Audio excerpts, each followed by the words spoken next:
오늘 아침 뉴스 연구소. 오늘 아침 뉴스의 맥을 짚어드립니다. 뉴스 연구소 오늘도 두 분의 연구위원 나오셨어요. CBS 김정훈 기자, 뉴스톱 김준일 대표 어서 오십시오. 안녕하세요. 예, 오늘 첫 번째로 우리가 살펴볼 뉴스 뭔가요? 네, 황희 문화체육관광부 장관 그 후보자 인사청문회가 오늘 열립니다. 예. 처음에는 문체부를 이끌 능력이 있느냐 정도의 논란이 있었는데 현재는 각종 의혹과 논란이 주렁주렁입니다. 네. 황 후보자는 20대 국회 때 여러 차례 병가를 내고 그 본회의에 불출석했는데요. 그러면서 미국과 스페인 등지로 출장이나 여행을 다녀온 것으로 드러났고요. 2019년에는 딸이 한 해 수업료 4,200만 원의 그 외국인 학교에 다니면서 가족들은 월 60만 원의 생활비로 지낸다 이렇게 신고했습니다. 네. 재산 축소 신고 의혹이 제기된 거죠. 그렇죠. 근데 또 최근까지도 후보자 가족이 개설한 은행 계좌는 46개나 돼요. 그래서 의문점들이 좀 이어지고 있는데 뭐 이 밖에 목적과 달리 관용 여권을 사용한 행적도 드러났고 인적 사항이 거짓이거나 불명확한 이들이 고액의 정치 자금을 낸 사실도 드러나서 지금 야권이 오늘 청문회를 벼르고 있습니다. 김준일 대표. 네. 우리는 좀 반성을 해야 될 것 같아요. 너무 과소비하면서 사는 거 아닌가요, 우리? 월생활비 얼마나 쓰세요? 모르겠습니다. 60은 넘죠? 혹시 뭐 최소 200은 쓰는 걸로. 이게 지금 이제 제일 큰 문제가 제일 이제 국민들 정서에서 제일 좀 이게 가장 의혹이 심한 부분이 월생활비 60만 원으로 세 가족이 살았다 이거거든요. 예. 머리는 부인이 스스로 잘랐고 식비는 명절에 들어온 것으로 충당을 했다. 이런 해명들이 나오면서 와, 우리는 너무 과소비하면서 하는 거 아니냐. 근검 절약은 이 정도 해야 되는 거 아니냐. 막 이런 얘기들이 지금 돌고 있어요. 그런데 이제 그게 정말로 진정성이 있는지 여부는 다른 뭐 또 사용한 내역을 보면은 좀 납득이 안 가죠. 1년에 학비가 뭐 4,200만 원 뭐 이런 유학을 보내면서 물론 아껴 쓸 수도 있습니다. 그런데 그게 4,200만 원 외국인 학교를 보내다 보니 생활비가 월 60이 됐다. 지금 이런 거죠, 해명이. 예, 그런데 그게 좀 상식적으로 납득이 안 되고 뭐 여러 의혹이 있어요. 사실은 이제 자녀 조기 유학비를 이제 어떻게 마련했느냐. 2011년부터 2016년까지 이제 그 자녀가 미국에 유학을 갔는데 네. 그때 이제 배우자분이 한국 무용을 했는데 미국에 가서 뭘 공부를 했느냐. 그러니까 이건 조기 유학을 보내기 위해서 보낸 것 아니냐. 이제 뭐 그런 의혹도 있고요. 그리고 이제 그때 당시에 2억 5천만 원을 이제 생활비로 보냈습니다. 5년간. 네. 5년간 2억 5천만 원을 보냈는데 그 5년간 황 후보자의 총 수입이 1억 4천만 원이었어요. 그러면 1억 원이 빕니다. 근데 오피스텔을 팔아서 보냈다라고 하는데 오피스텔은 2015년에 팔았다고 합니다. 그러면 그 앞에 보낸 것들이 돈이 잘 안 맞는다는 얘기들이 이제 국민의힘 측에서 좀 나오면서 의혹 제기가 좀 있는 상황이고요. 그리고 뭐 의정활동기관에 국회에 병가를 내고 스페인 여행을 갔다 왔는데 네. 그때가 이제 뭐 추경 예산안 처리를 위해서 본회의가 열렸는데 정족수가 모자라가지고 네. 국민의힘에서 들어와서 또 뭐 처리를 하고 뭐 이런 상황까지 있었어요. 그래서 국회 활동을 태만한 것 아니냐.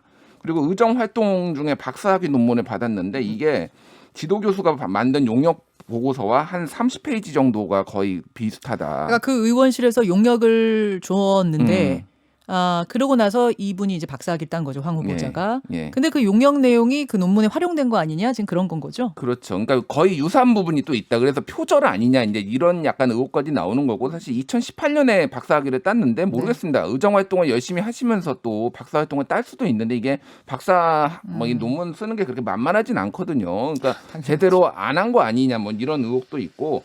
뭐 한국수자원공사 그 고위 간부로부터 대가성 후원금을 받은 것 아니냐 이거는 본인은 강하게 부인을 하고 있는데 어찌됐든 그쪽에 뭐 민원 사업을 좀 처리를 해주고 받은 것 아니냐 뭐 이런 의혹까지 해서 계속 뭐 국민의힘에서는 예. 오병이어 장관이다. 오병이어의 기적이다. 예, 그래서 뭐 60만 원인데 어떻게 이렇게 돈이 많이 이렇게 계속 쓰고 있느냐 뭐 이런 뭐 명칭까지 붙여서 지금 공격할 상황입니다. 예, 뭐 한마디로 의정 활동상의 문제, 또 재산 문제, 후원금 문제, 논문 문제 뭐 다 망라돼 있습니다.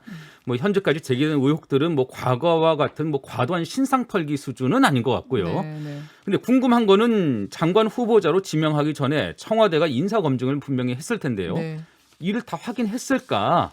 또 본인은 이러한 논란이 일 것을 알면서도 덜컥 장관제를 수락했을까 하는 점들이 궁금하고 확실한 거는 네.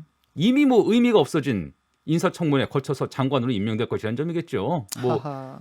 뭐 계속 논란이 됐던 인물들 다 장관 인사청문회 무사 통과했고요. 부적격으로 뭐 다른 곳에서 국민들이 얘기하거나 야당이 얘기해도 결국은 다 통과되지 않았냐 이런 약간 자포자기 같은 심정? 그렇습니다. 뭐 어쨌든 거대 여당이 뭐 국회를 장악하고 있는 상황이어가지고요.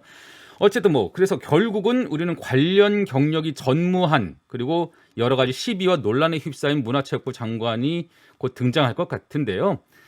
앞으로 여야가 혹시 바뀐다면은 이런 점들 불편한 전례로 언급될 수 있다는 점 우리가 좀 새겨봐야 될 것 같습니다.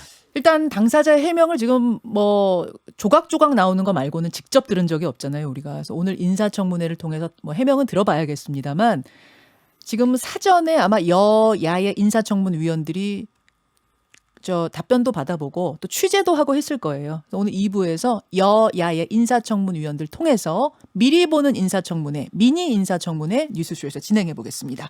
두 번째로 가죠. 임종석 전 대통령 비서실장이 여권 내 기본소득 논쟁을 두고 이재명 경기도지사 공박에 나섰습니다. 앞서 이재명 지사는 기본소득 도입을 주장하면서 이에 부정적인 정세균 총리나 이낙연 더불어민주당 대표를 깎아내렸죠. 고인물은 썩게 마련이고 정책에도 경쟁이 필요하다 이러면서요. 예. 이에 대해 임종석 전 실장은 어제 SNS에서 기본소득을 위해서는 어마어마한 증세가 필요하고 그것이 과연 공정하고 정의롭냐는 문제의식이 있다. 또 지도자에게는 말과 태도가 중요한데 억지나 폄훼가 아닌 상식과 합리성에 기초한 건설적 논쟁을 기대한다고 꼬집었습니다. 현재 지지율 1위인 이재명 지사를 타겟 삼아서 임 전 실장이 대권 레이스에 참여하는 것 아니냐 이런 관측도 나오고 있고요. 어허.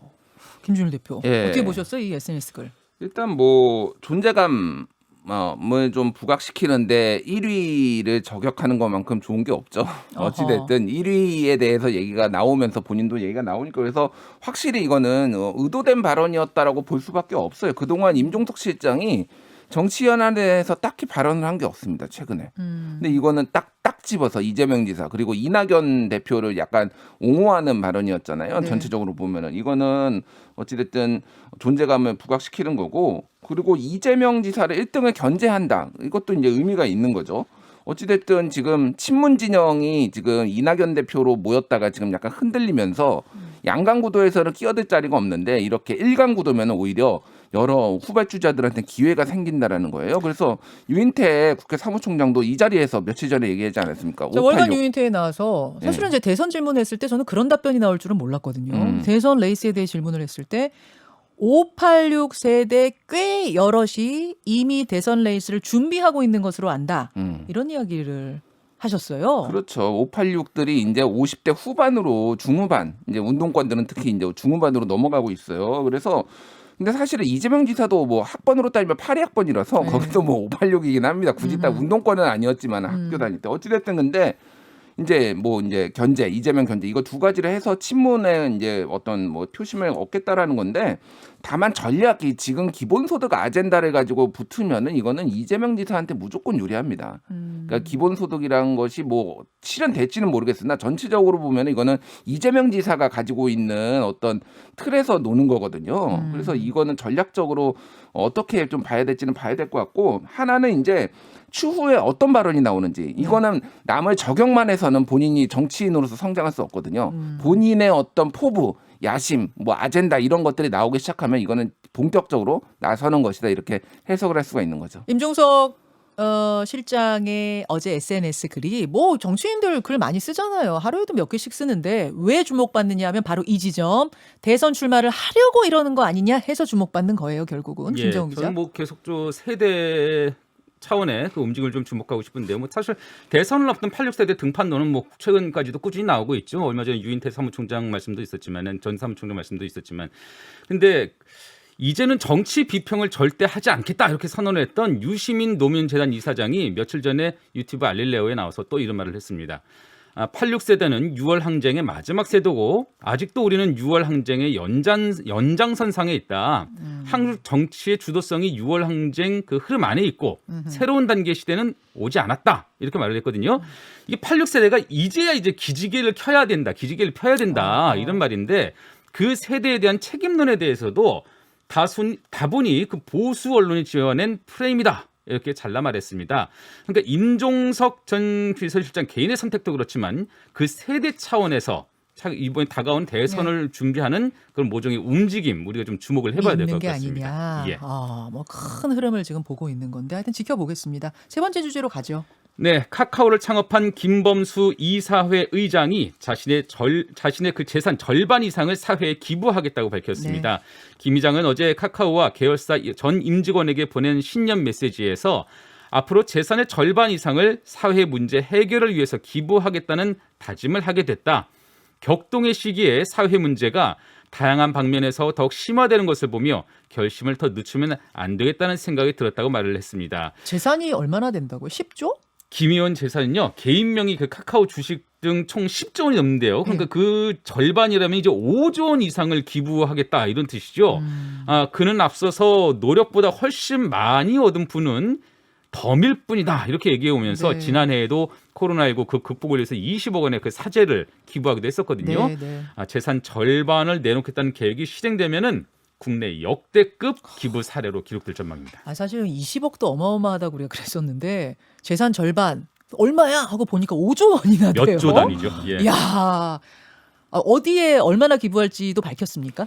뭐 아직은 정확하게 안 밝혔는데 그동안의 어떤 발언이나 행보를 좀 보면 유추를 할 수가 있죠. 일단은 사회공헌재단 카카오 임팩트 이사장을 맡고 있어요. 네. 이게 임팩트라는 게 뭐냐면 한마디로 사회에 뭔가 새로운 어떤 임팩트, 그러니까 충격을 줘서 이거를 혁신을 하겠다라는 거예요. 그래서 소셜 임팩트, 사회 문제 해결 이런 것들에 상당히 관심을 가져왔거든요. 그래서 예전에 사회문제 정의 플랫폼 백업이라는 게 백업을 한다는 얘기가 아니라 100개를 업시킨다. 그래서 100개를 발굴을 해가지고 이걸 지원하겠다. 이런 것도 이제 카카오에서 했어요. 네. 그러니까 앞으로 이제 어떤 거를 할지를 보면은 일종의 이제 재단 같은 거를 만들어서 예. 빌 게이츠가 재단을 만들듯이 빌앤멜 그 재단이 있거든요. 예. 그 재단을 만들어서 여기에서 새로운 뭐 솔루션을 사회 개혁 솔루션을 뭐 제시하는 이런 뭐 프로젝트나 이런 것들에게 검토를 한 다음에 이거를 또 돈을 지원하는 방식 이런 것들이 빌 게이츠 모델로 갈 것이다. 그게 이제 상당히 유력하게 보고 있고 그래서 지금 카카오에 있는 뭐 제주도 사옥이나 용인 연수원에 일단 사무실을 내고 네. 직원들 고용한 다음에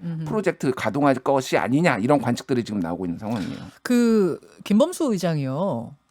흑수저 출신이죠. 대표적인 흑수저 출신입니다. 그렇죠. 예, 지금 현재 그 IT 산업계에서 이렇게 좀 내로라는 그런 분들 중에서 대표적인 흑수저로 꼽히는데요. 본인이 이남 3녀의 마지로 태어났습니다. 근데 그 8 식구가 생활했었는데 단칸방에서 지냈을 만큼 좀 어려운 유년 시절을 보냈다고 해요. 네. 5남매 중에서 유일하게 대학, 그러니까 뭐 서울대 산업공학과를 나왔었는데 5남매 중에서 유일하게 대학을 나왔고 그다음에 이제 한 게임을 창업하면서 네. 그걸 이제 카카오까지 이렇게 키워낸 것이죠. 한마디로 가난. 또 우리 사회의 양극화, 격차 이거를 아는 분입니다. 그래서 지금 뭐 그냥 기부를 어디 재단에 쾌척하겠다는 것이 아니라 사회 문제 해결을 위해서 재산을 쓰겠다고 했었으니까 아마 이 방향도 그런 상장 환경과 무관하진 않을까. 예, 그렇게 생각되네요. 그 부자에는 두 종류가 있대요. 내가 행복해지는데 그 부자 주변은 다 불행하게 만드는 부자가 있는가 하면 그 부자도 행복해지고 주변까지 같이 행복하게 만드는 부자가 있다고 하는데 김범수 의장은 후자가 되고자 하는 아주 모범적인 사례가 아닌가 싶습니다. 일단 저는 부자가 되고 싶네요. 부자나 되고 얘기할까요, 우리? 여기까지 두 분 수고하셨어요. 감사합니다. 김현정의 뉴스쇼는 청취자 여러분의 참여로 이루어집니다. 트위터, 페이스북, 레인보우 게시판, 그리고 단문 50원, 장문 100원의 유료 문자 샵 1212, 우물정 1212 통해 참여하실 수 있습니다. 김현정의 뉴스쇼 여러분과 함께 만듭니다. 김현정의 뉴스쇼 여러분과 함께 만듭니다.